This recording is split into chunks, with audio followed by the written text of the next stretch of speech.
எப்பேற்பட்ட காய்ச்சலையும் சரி பண்ணக்கூடிய தன்மை வந்து இந்த புடலங்காய் வந்து. நானே சாப்பிடுவேன். காய்ச்சல் வரும்போது புடலங்காய் தான் அடிக்கடி வச்சாவுங்க. அந்த கைகால் எல்லாம் கொஞ்சம் கேட்ட மாதிரி நல்லா வந்து கேட்கும். மலேரியா ஜுரத்தையும் நிற்கக்கூடிய தன்மை வந்து கண்ட்ரோல் பண்ணக்கூடிய தன்மை இந்த புடலங்காய் கொண்டு. இதய ஆரோக்கியம் மேம்படும் புடலங்காய் சாப்பிடும்போது. ஏன்னா ரத்த அழுத்தத்தை குறைக்கூடிய தன்மை வந்து இந்த புடலங்காய் கொண்டு. உடல் எடையை குறைக்க நினைக்குங்க இந்த புடலங்காய் தொடர்ந்து சாப்பிடும்போது உடல் எடை கண்டிப்பாக குறையும். ஏன்னா அதீத பசி உணவை கட்டுப்படுத்தி ரொம்ப வந்து நொறுக்கு தேயில சாப்பிட விடாமல் தடுக்கக்கூடிய தன்மை வந்து இந்த புடலங்காய் கொண்டு. இதில் சத்துக்கள் உண்டு. உடல் எடை குறைக்கும். அதே மாதிரி தலைமுடி பிரச்சனைக்கு ரொம்ப ஒரு அற்புதமான ஒரு காய்கறிலாம் அந்த புடலங்காய் சொல்லலாம்.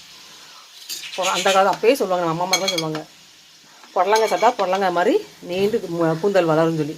ஸோ அந்த புடலங்காயை பற்றி நம்ம சொல்ல தேவையில்லை. முடி வளர்ச்சிக்கு, தலையக்கூடிய பொடுகை நீக்கும், தலைமுடி குட்டுதல், பித்தநரை, வழுக்க உள்ளங்க தொடர்ந்து சாப்பிட்டு